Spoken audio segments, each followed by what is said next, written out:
하나님 말씀 보겠습니다. 하나님 말씀은 사사기 17장 1절에서 13절 말씀 같이 읽겠습니다. 에브라임 산지에 미가라 이름하는 사람이 있더니 그의 어머니에게 이르되 어머니께서 은천을 잃어버렸었으므로 저주하시고 내 귀에도 말씀하셨더니 보소서 그 은이 내게 있나이다. 내가 그것을 가져갔나이다 하니 그의 어머니가 이르되 내 아들이여 여호와께 복받기를 원하노라 하니라. 미가가 은 1,100을 그의 어머니에게 도로 주매 그의 어머니가 이르되 내가 내 아들을 위하여 한 신상을 새기며 한 신상을 부어 만들기 위해 내 손으로 이 은을 여호와께 거룩히 드리노라. 그러므로 내가 이제 이 은을 내게로 도로 주리라. 미가가 그 은을 그의 어머니에게 도로 주었으므로 어머니가 그 은 200을 가져다 은장색에게 주어 한 신상을 새기고 한 신상을 부어 만들었더니 그 신상이 미가의 집에 있더라. 그 사람 미가에게 신당이 있으므로 그가 에봇과 드라빔을 만들고 한 아들을 세워 그의 제사장으로 삼았더라. 그때 이스라엘 왕이 없었으므로 사람마다 자기 소견에 오른 대로 행하였더라. 유다 가족에 속한 유다 베들레헴에 한 청년이 있었으니 그는 레위인으로서 거기서 거류하였더라. 그 사람이 거주할 곳을 찾고자 하여 그 성읍 유다 베들레헴을 떠나 가다가 에브라임 산지로 가서 미가의 집에 이르매 미가가 그에게 묻되 너는 어디서부터 오느냐 하니 그가 이르되 나는 유다 베들레헴의 레위인으로서 거류할 곳을 찾으러 가노라 하는지라. 미가가 그에게 이르되 내가 나와 함께 거주하며 나를 위하여 아버지와 제사장이 되라. 내가 해마다 은열과 의복 한 벌과 부을 것을 주리라 하므로 그 레인이 들어갔더라.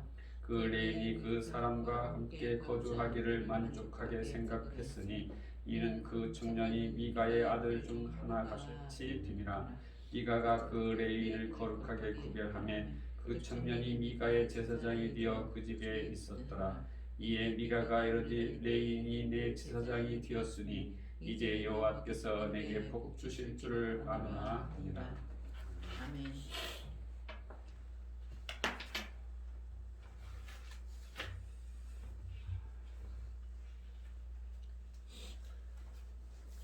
오늘 제목은 자신의 왕됨을 위해 살던 존재라는 제목으로 말씀을 나누겠습니다. 우리는 매년 새해의 시작을 1월 1일로 생각하고 신정으로부터 시작하고 있습니다. 그런데 교회의 역사, 교회의 력으로 시작은 대림절, 대강절이라고도 하는데 그때부터 시작이 됩니다. 그러므로 대강절, 대림절은 교회의 력으로 보면은 신년이 되는 것이지요. 이 대강절 첫째 주일이 신년 정월 초 하루가 되는 셈이지요. 그러니까 대강절이라는 뜻은 도착하다, 기다린다라는 의미를 가지고 있습니다. 초대교회부터 성탄절 이전 이 네 번째 주일, 그러니까 11월 29일부터 예수님이 오시는 25일까지를 그때를 대강절, 대림절이라고 말을 하고 있습니다. 그래서 초대교회부터는 이 강림절을 지키고 계속 이어져 내려오고 있는 것이죠. 이 대강절이라는 뜻은 하나님의 독생자 예수님이 이 땅의 강림, 즉 내려오심을 준비하며 기다리는 기간이라는 뜻입니다. 이 강림이란 하나님의 아들 예수님이 이 땅에 터치다운, 즉 성육신 하셨음을 말하는 것입니다. 그러므로 성탄절 25일은 이미 예수님이 오심을 준비하는 마음을 담아서 예배를 드리시기를 주님의 이름으로 기원합니다. 지금 사사기 강해 설교를 하고 있기 때문에 앞부분에서만 예수님의 육적 어머니인 이 마리아의 기도에 대해서 잠깐 생각하고 사사기 강해 설교를 이어가겠습니다. 용혜원 시집에 제가 감명 깊게 읽었던 마리아의 사랑 노래라는 시가 나오고 있습니다. 마리아 자신이 이 이야기를 시로 엮어서 고백한 것이었는데 정말 기가 막히게 감동적인 기도입니다. 마리아의 감정이 잘 표현되어 있습니다. 그 시를 잠깐 소개합니다. 누구입니까? 내 마음의 뜰하게 다가오는 당신은 누구입니까? 싱그러운 봄 내음으로 마음의 설레임으로 나의 창을 열어 놓으려 하는 당신은 누구입니까? 아침 이슬처럼 스며드는 사랑의 노래는 너무나 아름답습니다. 오 하나님, 요셉을 사랑하는데, 오 하나님, 요셉과 사랑했는데 감당할 수 없는 은총을 입게 되었습니다. 성령으로 하나님의 아들을 잉태하게 되었습니다. 오 하나님, 나의 사랑 노래는 마음에 간직하렵니다. 하나님의 뜻을 위하여, 하나님의 영광을 위하여, 오 하나님, 나의 사랑 노래는 마음에 간직하렵니다. 용혜원 이 시인의 마리아의 사랑 노래입니다. 우리는 이 성탄절이 다가올 때마다 생각나는 여인이 있다면 바로 예수님의 어머니 마리아입니다. 시골 처녀였던 마리아에게 찾아온 천사는 은혜 받는 자여 평안할지어다. 내가 하나님의 은총을 입어 하나님의 아들을 잉태하게 될 것이라 라고 말씀하십니다. 이것은 엄청난 축복입니다. 여자가 가지고 있는 최대의 능력은 잉태하는 것인데 마리아는 자신의 태에다가 하나님을 잉태케 되었으니 그 얼마나 큰 은총입니까? 하지만 그 은총은 곧 마리아에게 있어 사형 선고와도 같은 것이었습니다. 생각해 보십시오. 처녀가 임신한다는 것은 창피한 일일 뿐 아니라 유대 사회에서는 곧 죽음을 의미하는 것이었습니다. 결혼식을 올린 뒤에 생긴 아이라면 무슨 고민을 했겠습니까? 그러나 결혼식을 올리기 전에 임신을 했으니 파혼당할 것은 물론이고 레위기 율법에 따라 돌로 맞아 죽을 수도 있는 일이었기 때문입니다.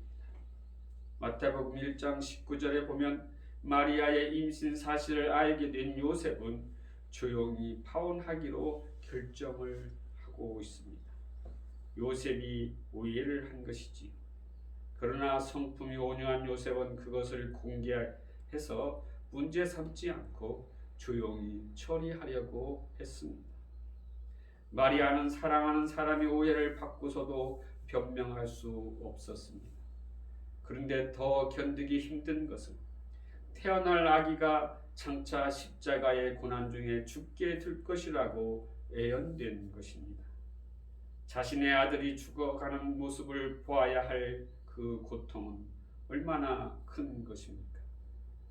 오늘 우리가 누리고 있는 이 기쁨의 성탄절은 마리아의 고통이 있었기 때문에 오늘날 기쁨의 성탄절이 된 것입니다. 그런데 수많은 사람들은 이날을 흥청망청 밤을 새워 지새우며 즐기는 날로 인식하고 있습니다. 한 여인은 하나님의 뜻을 이루기 위해서 수모와 아픔을 겪었는데 우리는 그것을 아랑곳하지 않고 주의 길만 가고 있는 것입니다. 마리아는 천사의 말을 받고 고민을 합니다. 자신이 하나님의 아들을 잉태한다는 것을 한편으로 보면 굉장히 큰 영광된 일이고 한편으로 보면 하나님으로부터 선택받고 거기에다 은총을 입은 것은 말로 표현할 수 없는 축복이라고 생각할 수가 있습니다. 그래서 많은 사람들이 이 믿음의 길을 가다가 도중에 탈락하기도 합니다. 그러나 누가복음 1장 38절에 보니 마리아는 이렇게 결심하고 있습니다. 주의 계집종이 오니 주의 말씀대로 내게 이루어지이다. 이것이 마리아의 결단입니다. 우리가 마리아에게서 배워야 할 신앙입니다. 주의 말씀대로 이루어지기를 원합니다. 이렇게 주께 내어 맡기고 순종하기를 오늘 성탄주의를 통하여 결단하고 다짐하는 시간이 되시기를 주님의 이름으로 기원합니다. 오늘 사사기 본문 말씀 보면은 사사기 전체의 결론 부분입니다. 지난주 16장까지 사사의 이야기는 끝나고 17장과 18절에서 미가라는 인물과 엉터리 레위 제사장 그리고 그들과 정확하게 같은 욕망으로 살고 있는 단 지파가 등장하므로 사사기의 내용이 어떤 내용인지를 요약해주고 19장부터 21장까지는 다시 한번 그 율법주의의 표상인 레위인과 베냐민 지파의 행태를 통하여 이 역사와 인생의 실체를 고발하고 끝을 맺고 있는 것이지요. 그러니까 하나님을 왕 삼아 살지 않고 자신들이 이 역사와 인생의 주체가 되어 살고 싶어하는 세상 왕들의 실체를 드러내어 그들을 어떠한 방법으로 구원을 해내시는가를 기록이 되어 있는 책이 이 사사기라는 책입니다. 그래서 성경의 사사기의 결론 부분에 이스라엘이 하나님을 왕 대접하지 않고 자신들의 왕됨을 위해 살던 존재였다는 것을 반복하여 말씀하고 있습니다. 사사기 17장 오늘 본문 말씀 6절에 그때 이스라엘 왕이 없었으므로 사람마다 자기 소견에 오른 대로 행하였더라. 또한 사사기 21장 25절 마지막 절에 그때 이스라엘 왕이 없으므로 사람이 각기 자기의 소견에 오른 대로 행하였더라. 이 말씀처럼 사사기의 맨 마지막 절이 이와 같이 끝나고 있습니다. 이스라엘, 즉 하나님의 백성들이 하나님을 왕 삼아 살지 않고 선악과 따먹은 하나님처럼 되고 싶어서 안달이 되어 살고자 하는 자들에게 하나님의 은혜가 필요하다는 것을 보여주고 있는 것입니다. 자신의 소견에 오른 대로, 즉 자신 마음대로 살아가는 죄인들에게 하나님의 은혜가 필요하다는 것을 말씀하고 있는 것입니다. 그리고 다음 성경 리눕기인데 거기에서 하나님의 기름 부은 자로 모형이 되는 다윗이 준비되고 사무엘서에서 인간들이 세운 왕, 즉 왕이 없으므로 인간이 스스로 왕이 되고 싶어하는 인간들의 죄악의 현실을 사울 왕으로 보여주고 있습니다. 그 사울이 하나님에 의해 패해지고 진짜 하나님이 세우시는 하늘의 왕 다윗이 등장하게 되는 것이지요. 그러므로 우리는 이 사사기를 통하여 하나님께서 보내시는 메시아의 필연성을 확실하게 알아야 한다는 것입니다. 오늘 본문 사사기의 결론 부분에 첫 번째로 등장하는 인물이 미가입니다. 성경은 에브라임 사람이라고도 합니다. 에브라임은 이스라엘 전체를 대표하는 지파이지요. 그래서 하나님께서 이스라엘을 부르실 때 에브라임아 에브라임아 하고 부르시는 것입니다. 그러니까 미가는 이스라엘 전체의 대표로 등장하고 있습니다. 그래서 본문 6절에 보시면 미가의 이야기를 하면서 이스라엘의 왕이 없으므로라고 하며 미가의 이야기를 이스라엘 전체의 이야기로 이끌어 가고 있는 것입니다.